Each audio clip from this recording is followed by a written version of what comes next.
السلام عليكم ورحمة الله.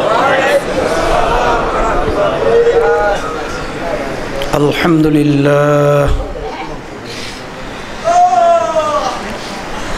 الحمد لله نحمده ونستعينه ونستغفره ونؤمن به ونتوكل عليه ونعوذ بالله من شرور أنفسنا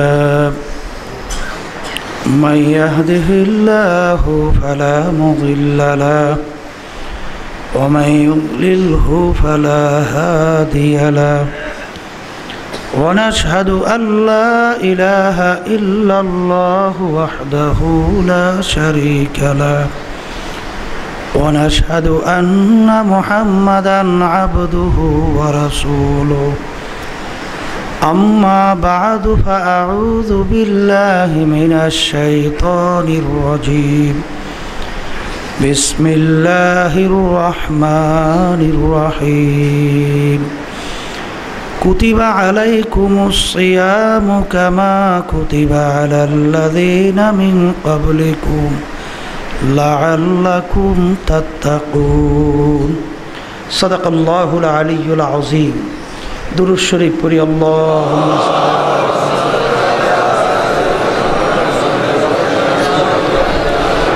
সাল্লাল্লাহু আলাইহি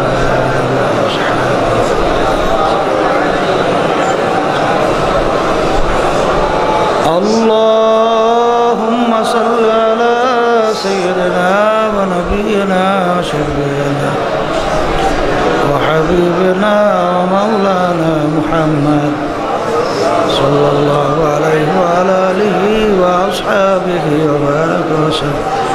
اللهم صل على سيدنا ونبينا وشفيعنا وحبيبنا ومولانا محمد صلى الله عليه وعلى آله وأصحابه وبارك وسلم. শুকরিয়া আদায় করতেছি মহান রব্বুল আলমিনের দরবারে। রব্বুল আলমিন আমাদেরকে পবিত্র রমজান মাসের রহমতের তৃতীয় দিনে অনেক আলেম ওলামা, অনেক তলেবে ইলম, অনেক জাকিরিন শাকিরিন, অনেক সাদিকিন বন্দাদেরকে নিয়ে আল্লাহ উত্তম মজলিসে বসার তৌফিক দান করলেন। শুকরিয়া তান বলি আলহামদুলিল্লাহ।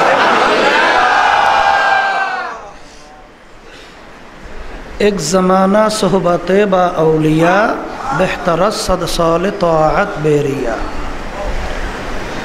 100 বছর নফল ইবাদত বন্দেগী আপনি করবেন কবুলকৃত, যেই পরিমাণ লাভবান সওয়াব পাবেন অল্প সময় সাদিকিন বন্দাদের সঙ্গে যদি সময় কাটাতে পারে তার চেয়ে বেশি লাভবান হওয়া যায়।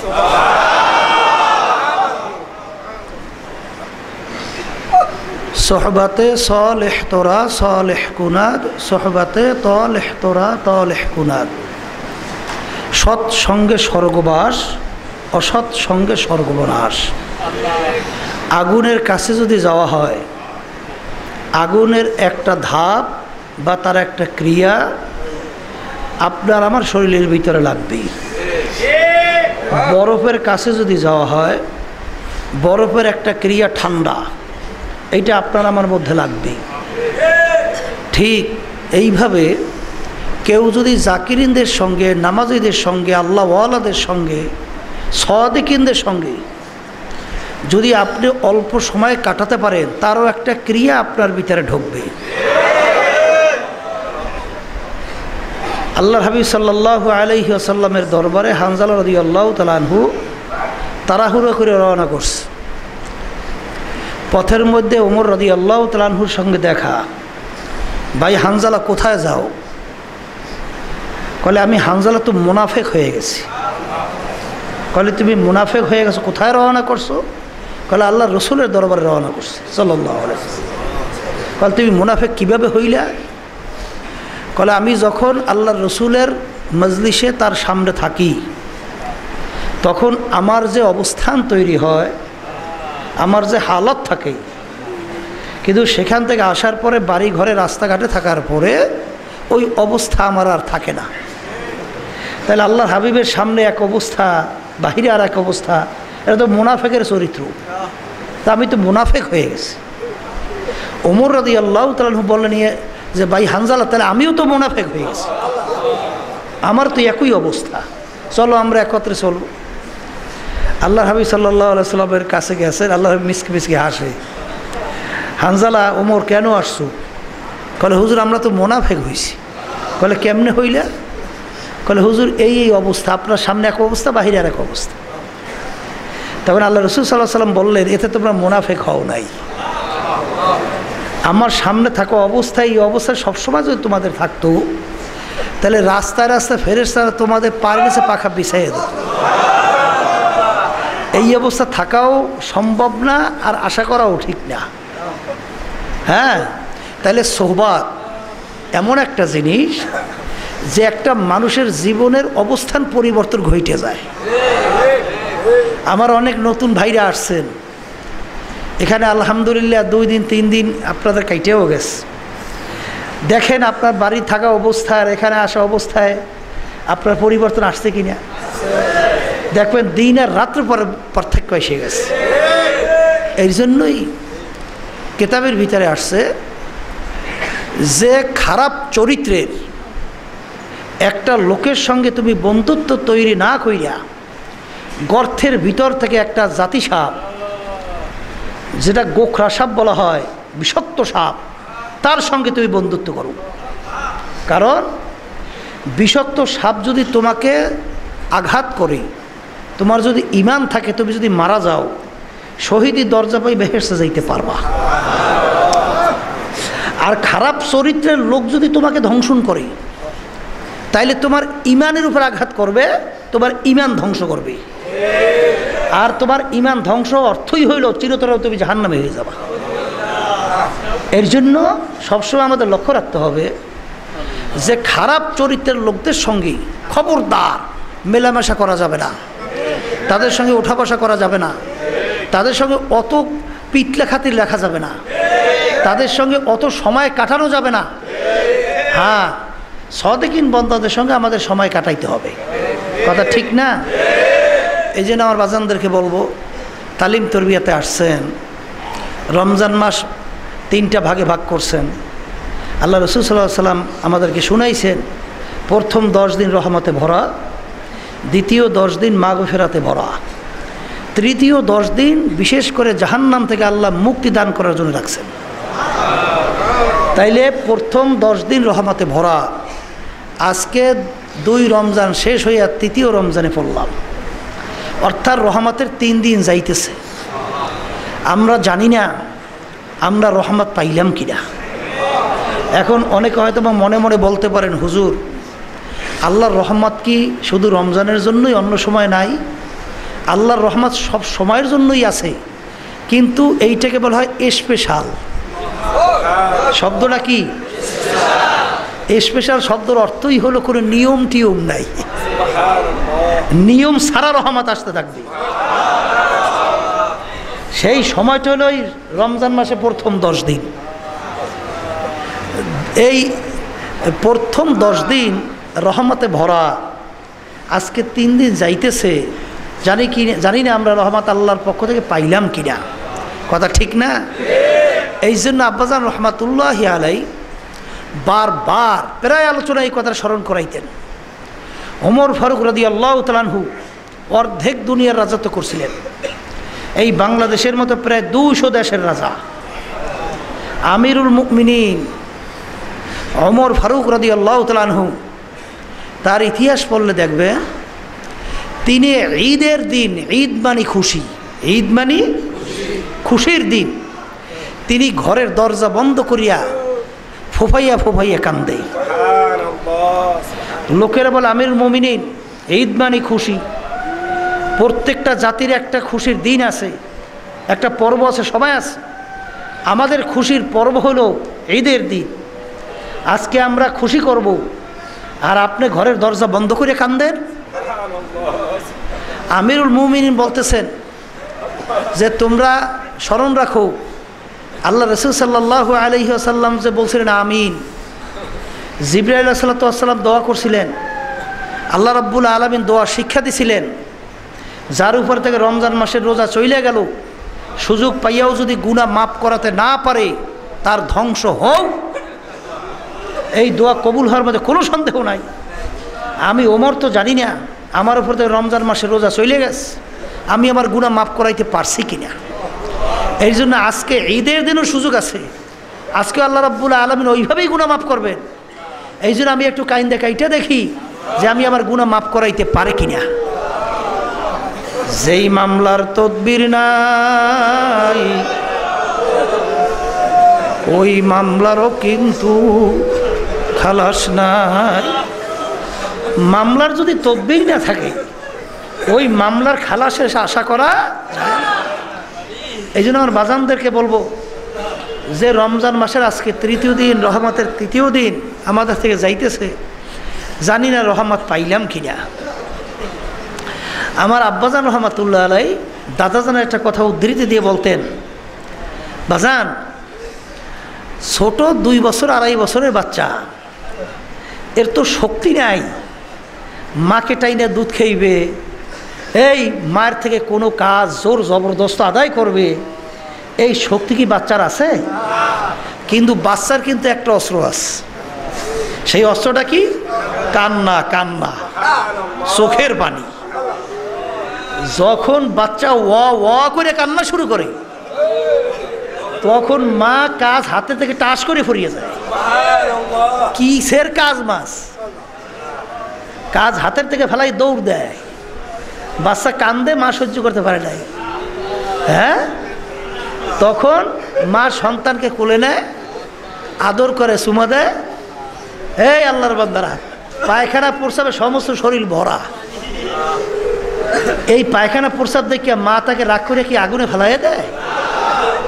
এই পানিতে ফেলাইয়ে দেয়? ধোয়াইয়া পোষাইয়ে কোলে নেয়, আদর করে, চুমা দেয়, তোমারে কষ্ট দিছি, তোমাকে কষ্ট দিছি।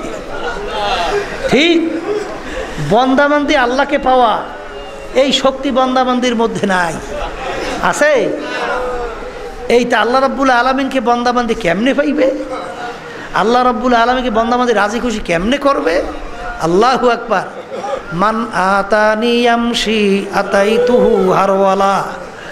সন্তান যেরকম নাকি মাকে পাওয়ার জন্য, বাপকে পাওয়ার জন্য 1 পাও 2 পাও দেওয়া ঠাস করে পড়িয়ে যায়, পড়ার সঙ্গে সঙ্গে বাপ মা দৌড় দিয়ে দিয়ে সন্তানকে ধরে, আদর করে, চুমা দেয়। ঠিক বন্দাবান্দি যখন মাওলাকে পাওয়ার জন্য 1 পাও 2 পাও সামনে পা বাড়াবে, আল্লাহ রাব্বুল আলামিন তো চাই রইছে যে বন্দাবান্দিকে আমাকে পাওয়ার জন্য রওনা করছে। বন্দাবান্দি 1 পাও 2 পাও দেবে, আল্লাহর রহমত দৌড়ে যাইয়া বন্দাবান্দিকে তার কুদরতি কোলে টাইনে নিয়া বন্দাবান্দিকে তার কুদরতি কোলে জায়গা দেবে। কথা ঠিক না? এই জন্য আমার বাজানদেরকে বলবো, পর্দা আলে মা বোনদেরকে বলবো, রমজান মাসের গুরুত্ব বুঝাবার জন্য আল্লাহ রসুল সাল্লাল্লাহু আলাইহি ওয়াসাল্লাম 2 মাস আগ থেকে আমাদেরকে দোয়া শিক্ষা দিয়েছেন, আল্লাহুম্মা বারিক লানা ফি রজব ওয়া শাবান ওয়া বাল্লিগনা রমাজান। রমজান মাসের গুরুত্ব বুঝাবার জন্য, এর ফজিলাত বুঝাবার জন্য আল্লাহ রসুল সাল্লাল্লাহু আলাইহি ওয়াসাল্লাম 2 মাস আগ থেকে আমাদেরকে এই দোয়া শিক্ষা দিয়েছেন। তোমরা এই দোয়া বারবার পড়ো, এই দোয়ার মাধ্যমে রমজান মাসের গুরুত্ব তোমাদের ভিতরে উপলব্ধি করো। জোরে বলেন, কথা ঠিক না বেঠিক? আল্লাহু আকবার। তাই রমজান মাস আজকে বলতে বলতে 3 দিন এসে গেছে।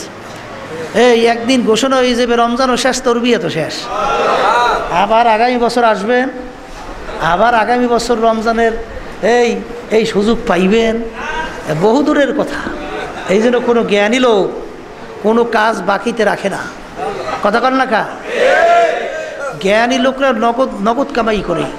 এই জন্য আমার বাজানদেরকে বলবো যে আমি আপনাদের সামনে রমজান মাসের রোজা সম্পর্কে আয়াত শরীফ তেলাওয়াত করছি, কুতিবা আলাইকুমুস সিয়াম কামা কুতিবা আলাল্লাযীনা মিন ক্বাবলিকুম লাআল্লাকুম তাত্তাকুন।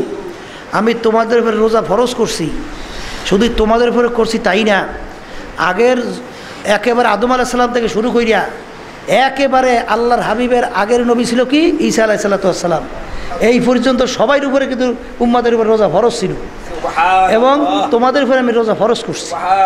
কেন করছি? লাআল্লাকুম তাত্তাকুন, এর মাধ্যমে তোমাদের ভিতরে আল্লাহর ভয় পয়দা হবে। সবাই জোরে বলেন সুবহান। ব্যাপারটা শুনতে খুব সহজ হয়েছে, ঠিক না? বলতেও সহজ হয়েছে যে আল্লাহ রাব্বুল আলামিন এই গরমের মধ্যে প্রথম দিন একটু বোঝা গেছে, রোজার প্রথম দিন একটু বোঝা গেছে যে কেমন পানির পিপাসায় লাগে।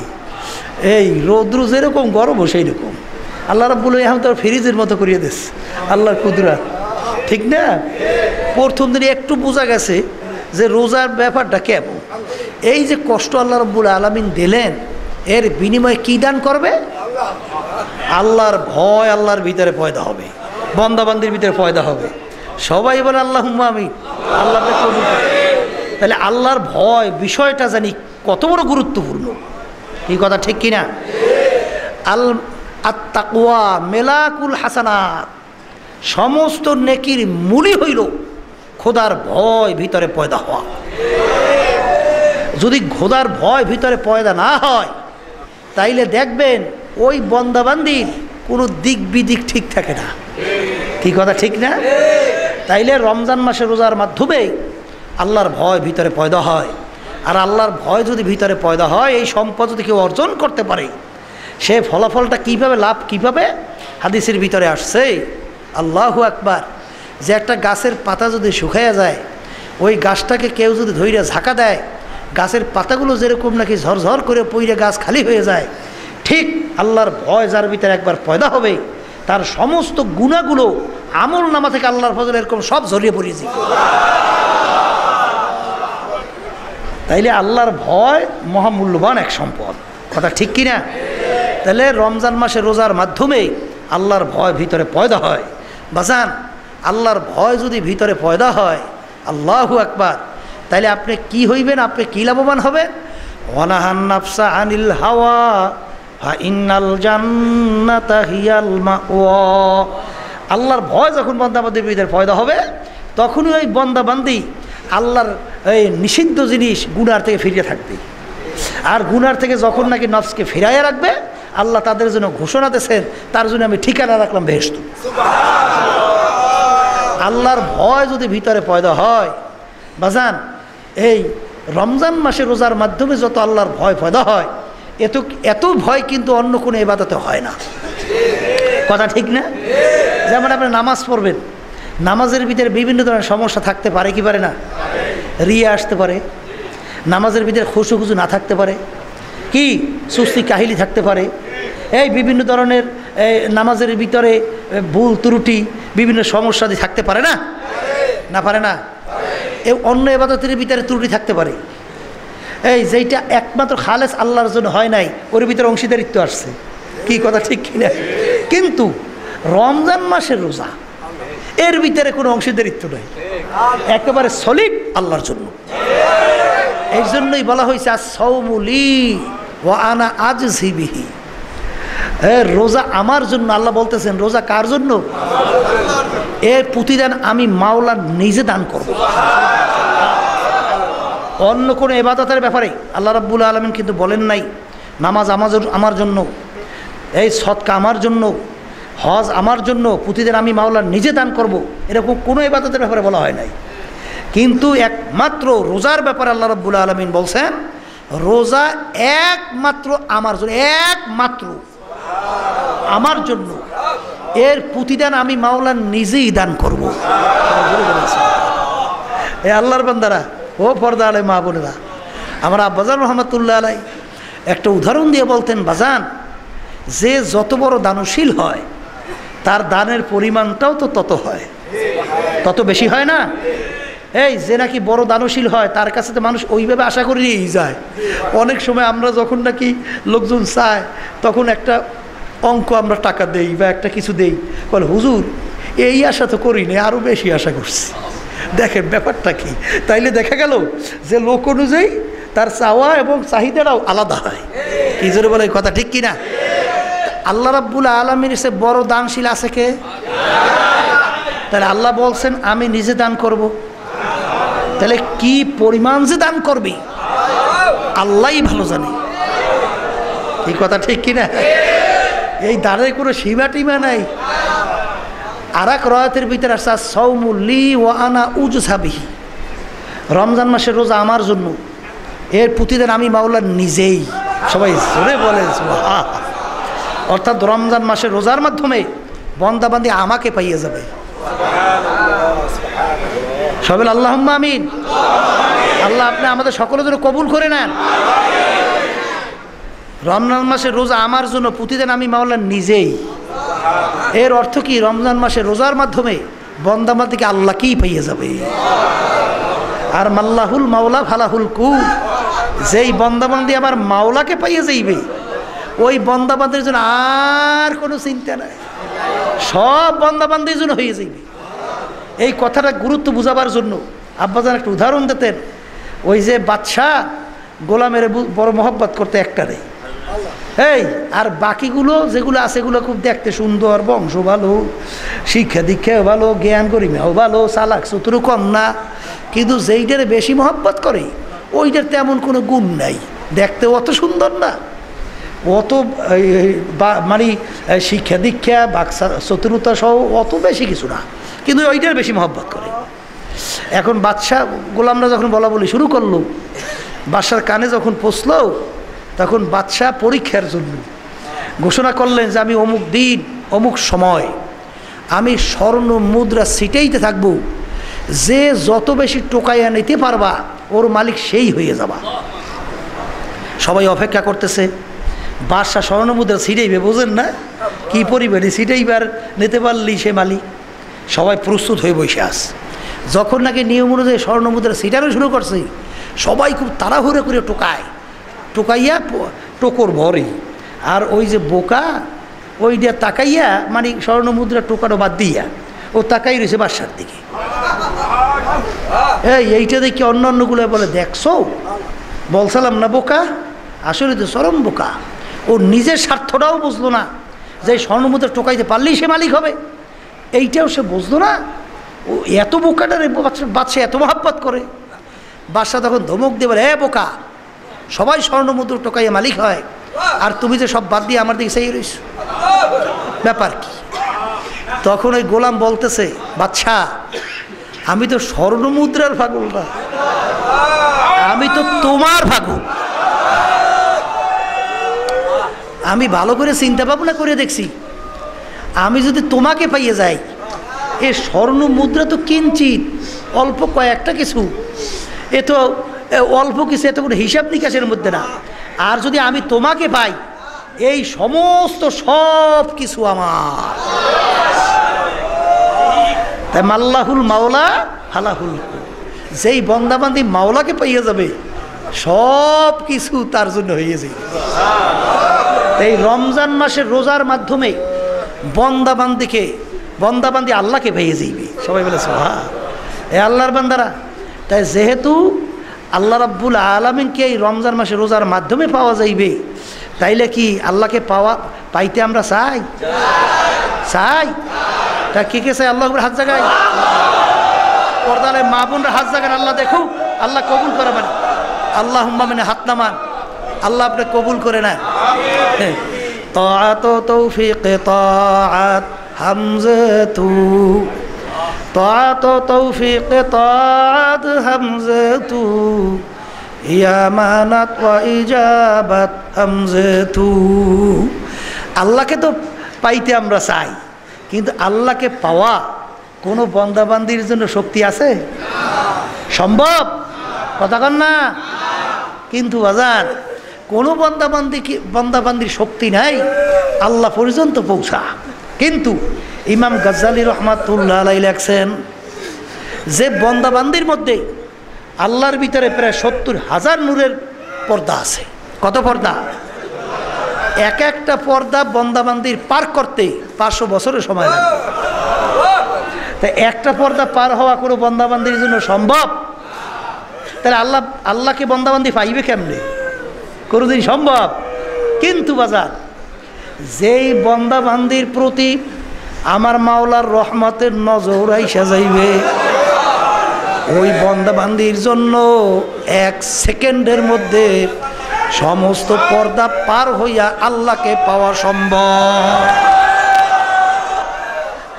এই জন্য বাজানদেরকে বলবো যে বাজান, বন্দাবান্দি কোনোদিন আল্লাহকে জোর করিয়া শক্তি দিয়া পাওয়া সম্ভব না, কিন্তু যেই বন্দাবান্দির প্রতি আল্লাহর রহমতের নজর আসবে সেই বন্দাবান্দির জন্য সব সহজ হয়ে যাবে।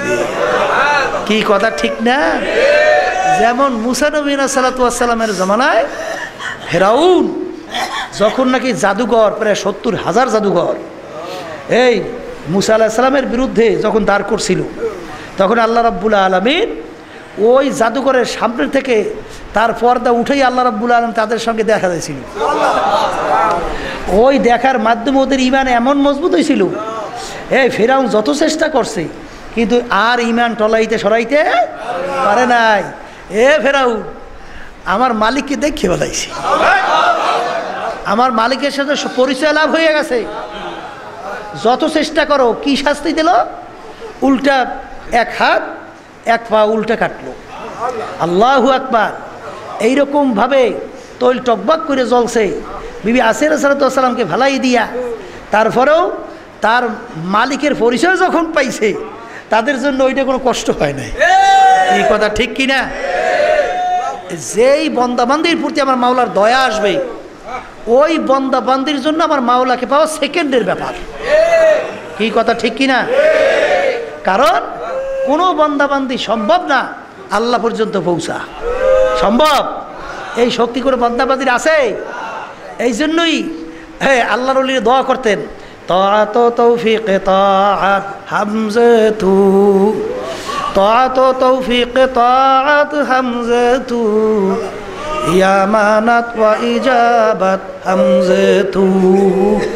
মাবুদ গো, আমার কোনো শক্তি নাই, আমার এরকম কোনো পুঁজিও নাই, যেই শক্তির মাধ্যমে, যেই পুঁজির মাধ্যমে তোমাকে আমি পাইতে পারি।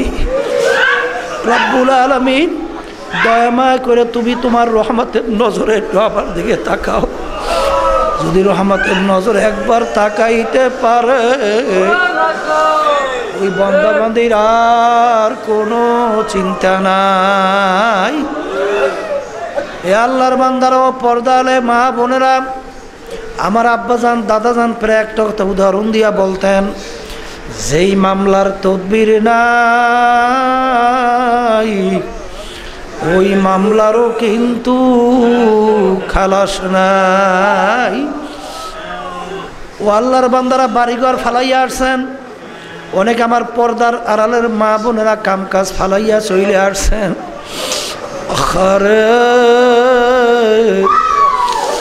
আরে মাওলা যখন এই তালিম তরবিয়াতে নিয়ে আসছে, সব সময় দিলটাকে ভাঙ্গিয়া দাও, সব সময় নিজেকে নিজে ছোট মনে করো, সব সময় 2 চোখের পানি ফালাইয়া মাওলার দরবারে কান্দো। আর আর একটু আসে দিলের ভিতরে ব্যথা নিয়া মাঝে মধ্যে একটু আফসুস করো। যদি একটু আফসুস করতে পারো, আল্লাহু আকবার, আল্লাহু আকবার, আল্লাহু আকবার। ও আল্লাহর বান্দারাও, পর্দালে মা বোনেরা, বাজান এই দুনিয়াটাকে আল্লাহর ওলিরা কিভাবে দুনিয়াটাকে মনে করত, সাহাবায়ে কেরামরা দুনিয়াকে কিভাবে গুরুত্ব দিত। আল্লাহর হাবিব সাল্লাল্লাহু আলাইহি ওয়াসাল্লাম বলছেন, কুন ফিদ দুনিয়া কাআন্নাকা গরিবুন আও আবিরু সাবিল।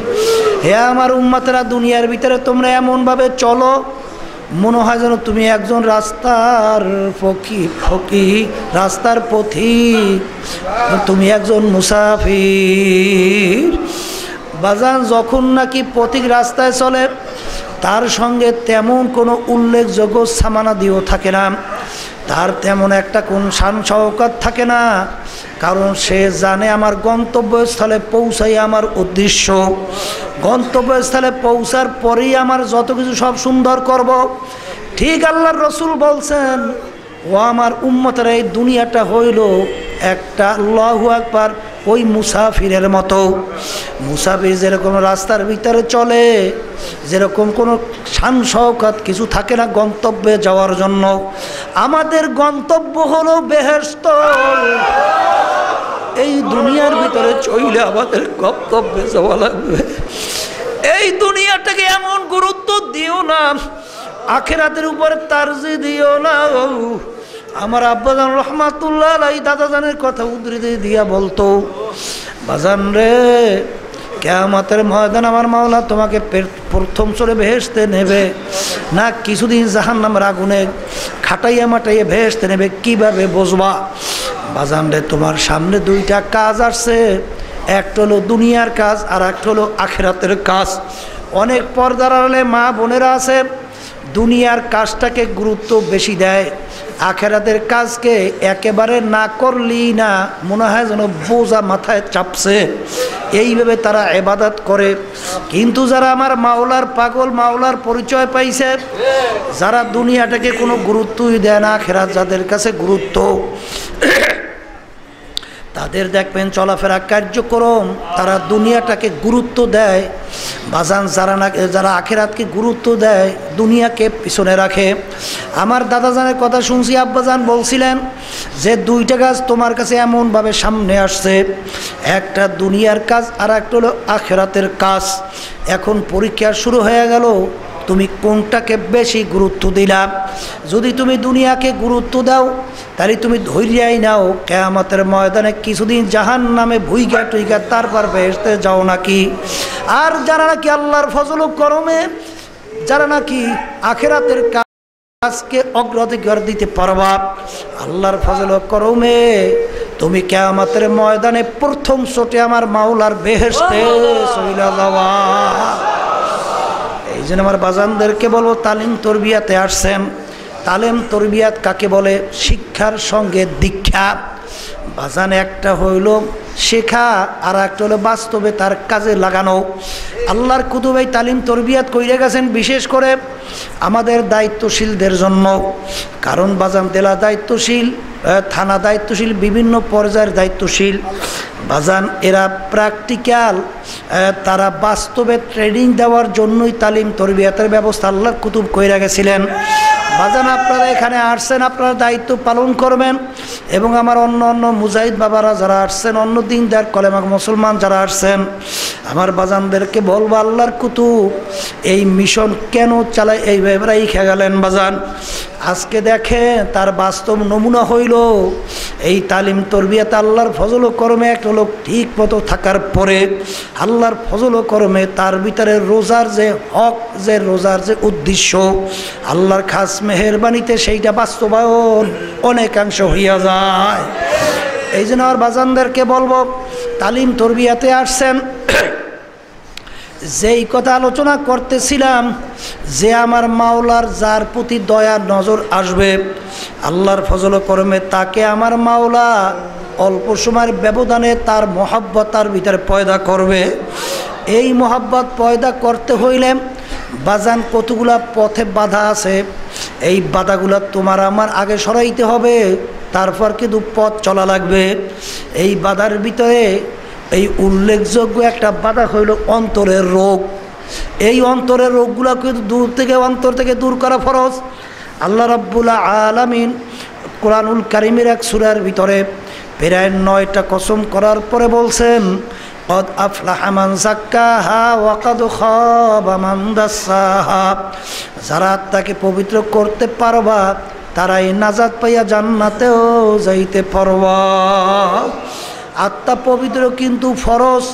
এই যত বাংলাদেশের ভিতরে যত গণ্ডগোল দেখা যায়, যত আলেমের ভিতরে যত দ্বন্দ্ব দেখা যায়, যত পীরে পীরে দ্বন্দ্ব দেখা যায়, যত মুফতি মুফতি দ্বন্দ্ব দেখা যায়, যত মুহাদ্দিসে দ্বন্দ্ব দেখা যায়, ভাজান যত ইসলামী দলের ভিতরে দ্বন্দ্ব দেখা যায়, এর মূল কারণ হইল আত্মশুদ্ধি হয় না। কারণ আত্মশুদ্ধি যদি হইতো, আল্লাহর ফজল ও করমে দেখতেন কোনো দ্বন্দ্ব তো দূরের কথা, সেখানে দেখবেন তাদের ভিতরে মিলমিশের কোনো অভাব থাকতো না। কারণ আত্মশুদ্ধির মূল অস্ত্রই হলো নিজেকে নিজে ছোট মনে করা। জোরে বলেন কথা ঠিক না বেঠি? নিজেকে নিজে যে ছোট মনে করবে তাইলে বাজান কোনো দিন আর গন্ডগোল থাকতে পারে না। এই জন্য আত্মার রোগগুলা দূর করা লাগবে। আর আল্লাহ রসুল সাল্লাল্লাহু আলাইহি ওয়াসাল্লামকে আল্লাহ রব্বুল আলামিন যে পাঠাইলেন তার ভিতরে একটা কারণ হইল এই তার উম্মতকে আত্মশুদ্ধি করাইবে। হুয়াল্লাযী বাআসা ফিল উম্মিয়িনা রাসূলাম মিনহুম ইয়াতলু আলাইহিম আয়াতিহি ওয়া ইউযাক্কিহিম ওয়া ইউআল্লিমুহুমুল কিতাবা ওয়াল হিকমাহ। এর ভিতরে একটা কারণ হইল আল্লাহর নবী তার উম্মতদেরকে আত্মশুদ্ধি করাইবে। ওয়া ইউযাক্কিহিম, বাজান আত্মশুদ্ধি কিন্তু ফরজ, এটা কিন্তু হাসতামশার ব্যাপার না। কারণ আত্মশুদ্ধি যদি তোমার না হয়, তুমি পীর হইতে পারো, তুমি মুফতি মুহাদ্দিস হইতে পারো, তুমি বড় আলেম হইতে পারো, বড় দায়িত্বশীল হইতে পারো, কিন্তু তোমার ধ্বংস অনিবার্য, কোনো সন্দেহ নাই। এই আত্মশুদ্ধি বিশেষ করে যারা দায়িত্ব পালন করবেন বাজান, তাদের জন্য আত্মশুদ্ধি যদি না থাকে, দায়িত্ব পালন করলে সেখানে কোনো দিন বরকত আসে না। নিজেকে নিজে ছোট মনে করা, নিজের ভিতর থেকে অন্তরের রোগগুলা দূর করা, এর ভিতরে একটা রোগের নাম হইল তাকাব্বুরি। বাজান তাকাব্বুরি কাকে বলে? আমি বড়, আমি পীরের দিক থেকে বড়, আমি ইবাদতের দিক থেকে বড়, আমি নামাজের দিক থেকে বড়, আমি জিকির আজকারের দিক থেকে বড়, আমি দান সৎকার দিক থেকে বড়, আমি জ্ঞানের দিক থেকে বড়, আমি তাহাজ্জুদ নামাজ পড়ার দিক থেকে বড়, আমি কোরআনুল কারীমের দিক থেকে তেলাওয়াত করার দিকে, ইবাদতের দিক থেকে বড়, আমি বিভিন্ন বংশের দিক থেকে বড়, আমি অমুক সমুক তমুক তমুক এরকম দিক থেকে বড়। ভাজান যার ভিতরে বড় বড় যাররা পরিমাণ তাকাব্বুরি থাকবে,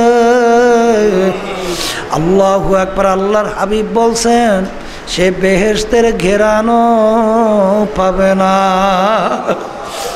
আল্লাহর বান্দারা, পর্দালে মা বোনেরা, বাজার আমি বললাম বলাও বড় সহজ, শোনাও বড় সহজ, আমল করা বড় কঠিন।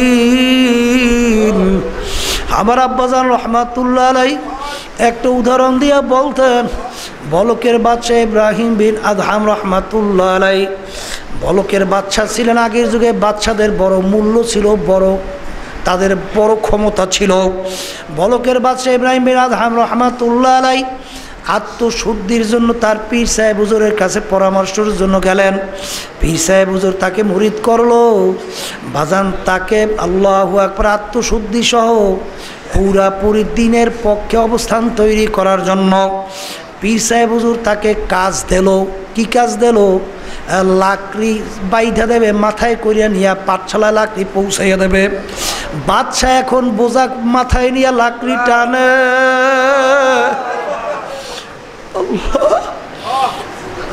বাজান বাদশাহ এখন লাকড়ির বোঝা নিয়ে মাথায় টাইনা টাইনা হারে যখন নাকি পাঠশালায় নিয়ে ফেলাইয়া রাখে, হারে ওই পীর সাহেব হুজুরের স্ত্রী বলে যে একজন বলকের বাদশাহ, আহারে তার যদি আত্মশুদ্ধি নাই হইতো সে কিভাবে লাকড়ির বোঝা মাথায় নিয়ে টানে।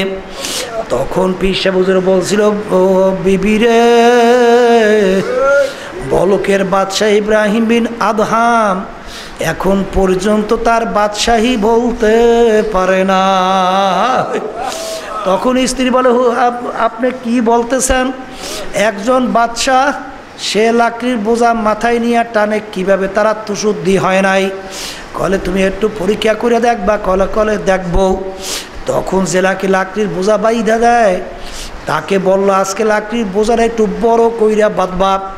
আর যে নাকি লাকড়ির বোঝা ধইরা নামায় তাকে বললে সহজে লাকড়ির বোঝা নামাবা না। আরে আল্লাহু আকবার, লাকড়ি বোঝাও বড়, মাথায় নিয়ে যখন নাকি কষ্ট কইরা গেল তখন বলে, ভাই তাড়াতাড়ি একটু আমার লাকড়ির বোঝাটা নামাইয়া দেন, আমার বড় কষ্ট হইতে আছে। তখন সে বলে, ভাই একটু ধৈর্য ধরেন, আমি এই কাজটা শেষ করি, তারপরে আপনার এই বোঝাটা নামাবো। আল্লাহু আকবার। আবার একটা কাজ শেষ হয় আবার বলে, এক পর্যায়ে সে এমন কষ্ট এমন বিরক্ত হয়ে গেল, শেষ পর্যন্ত বলতেছে, ওরে খবিস, শুই না রাখ, আজকে যদি আমার বাদশাহী থাকতো তোকে আমি বেত মাইরা শিক্ষা দিয়ে দিতাম যেরকম তালবাহানা কিভাবে করে। তখন হুজুর বলতেছেন, দেখছো বিবি, এখন পর্যন্ত তার বাদশাহী বলতে পারে নাই। আবার বাজান তাকে আত্মশুদ্ধির জন্য আবার একটা খেদমতের দায়িত্ব দিল। পায়খানা মাথায় করে হাড়িতে বইরা কুলির, যেটাকে বলা হয় মেথরের কাজ, নিয়ে পায়খানা গোদাম পরিষ্কার করবে। আল্লাহু আকবার। যখন পরিষ্কার করে কিছুদিন পরে পীর সাহেব হুজুর বলে, বিবি এখন ইব্রাহিম বিন আদহাম তার বাদশাহী ভুইলা গেছে, বলে সেইটা আমাকে দেখানো লাগবে। তখন তিনি ওই গুড় হাড়ি নিয়ে যখন মাথায় নিয়ে যায়, একটা লোককে বইলা দিল, ইব্রাহিম বিন আদহাম যখন রাস্তা দিয়ে ময়লা নিয়ে যাবে, তুমি তার পাশ থেকে এমনভাবে যাবা যে এমনভাবে একটা ধাক্কা মারবা যেন তার মাথা থেকে হাড়ি পইরা ভাঙ্গা যায়। যখন নাকি সে ধাক্কা মারলো, হাড়ি পইরা ভাঙ্গা গেল, ওই ময়লা যে ধাক্কা দিল তার কাপড় চোপড় নষ্ট হইল। আর তার তো নষ্টই হইল, দোষ কার? যে ধাক্কা দিছে তারই তো দোষ। কিন্তু উল্টা বলে ইব্রাহিম বিন আদহাম রহমাতুল্লাহ আলাইহি ওই আল্লাহর বান্দার পাও জড়াইয়া ধরিয়া কান্দে, ভাই আপনি আমাকে মাফ কইরা দেন, ভাই আমার উচিত ছিল ময়লার হাড়ি নিয়ে রাস্তার নিচ দিয়ে যাওয়া, ভাই আপনার কাপড় চোপড় নষ্ট হয়ে গেছে, আপনি যদি মাফ না করেন আমার মাওলা বুঝি মাফ করবে না। এই কথা বলে পাও জড়াইয়া ধরিয়া কান্দে। আল্লাহ তখন পীর সাহেব হুজুর বলে, ওই স্ত্রী দেখছো ইব্রাহিম তার বাদশাহী ভুইলা গেছে, মেটা দে আপনি হাস্তি আগার কুছ মর্তবা চাও, কেদানা খাককে মেলে গোলে গোলজার হতা। যতক্ষণ পর্যন্ত একটা বিচি দানা তার অস্তিত্বকে মাটির সঙ্গে বিলীন করতে না পারবে, বাজান তার থেকে কোনোদিন গাছ ওঠার আশা করা যায় না। যে যতক্ষণ পর্যন্ত নিজের অস্তিত্বকে বিলীন করতে না পারবা, ততক্ষণ পর্যন্ত মাওলার রহমত কোনোদিন ওই বান্দা বান্দির দিলের ভিতরে কোনোদিন আসবে না। এই জন্য আমার বাজানদেরকে বলবো, বাজান যারা দায়িত্বশীল, বিশেষ করে আসছেন আমার মুজাহিদ বাবারা আসছেন, পর্দার আড়ালে মা বোনরা যারা শুনতেছেন, বাজান আমি বেটা, আমি বড় একজন, আমি পীর, আমি মুফতি, আমি মুহাদ্দিস, আমি অমুক, আমি সমুক, আমি টমুক, এই পরিচয় কয়দিন? যে কয়দিন দুনিয়ার চক্ষু খোলা থাকবে ততদিন পীরগিরি চলবে, মাতুকবাড়ি চলবে, মেম্বারগিরি চলবে, প্রেসিডেন্টগিরি চলবে, চেয়ারম্যানগিরি চলবে। আরে আমি অমুকের স্ত্রী, আমি অমুক স্ত্রী, আমি অমুক, আমি অমুক সমুক, এই পরিচয় দেয় কয়দিন চক্ষু খোলা থাকবে সেই কয়দিন চলবে। কিন্তু যেদিন তোমার আমার ভিতর থেকে রুহুটা বের হইয়া যাবে,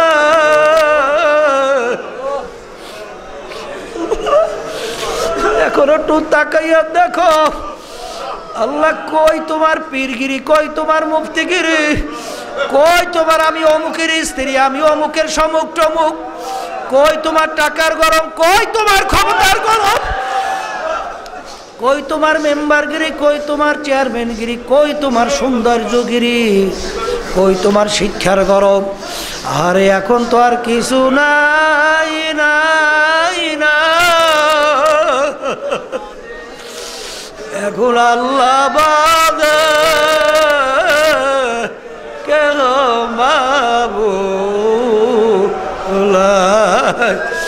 ও মুসাফির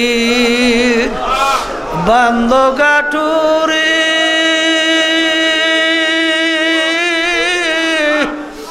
বহুদূর ঠিকানা,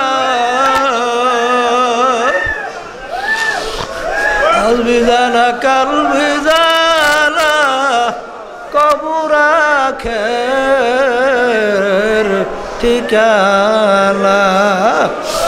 আরে ফাসাও ফাতার ইজিন কাশাফাল গুবার আবরাজু তাহতার জুলকা আবেবারো। আমার বাজানদেরকে বলো, পর্দালে মা বোনদেরকে বলবো, বাজান তোমার আমার ভিতর দিয়ে তাকাব্বুরি দূর করা লাগবে। আমি অমুক, আমি সমুক, কিছুই না।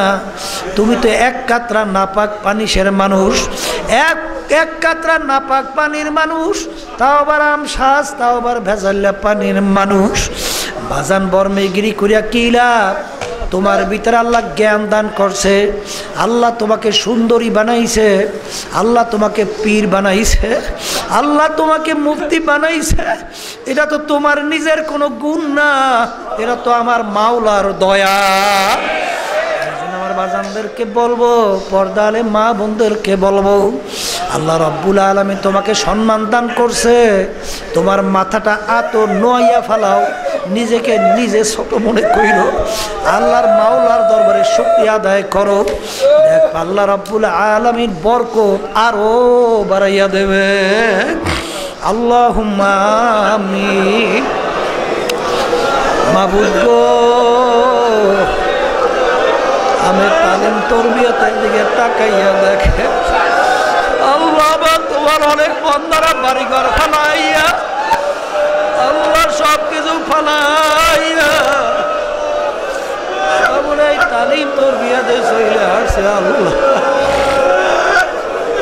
জানি না আজকে রহমতের 3 দিন যাইতে আছে, রহমত পাইলাম কিনা জানি না।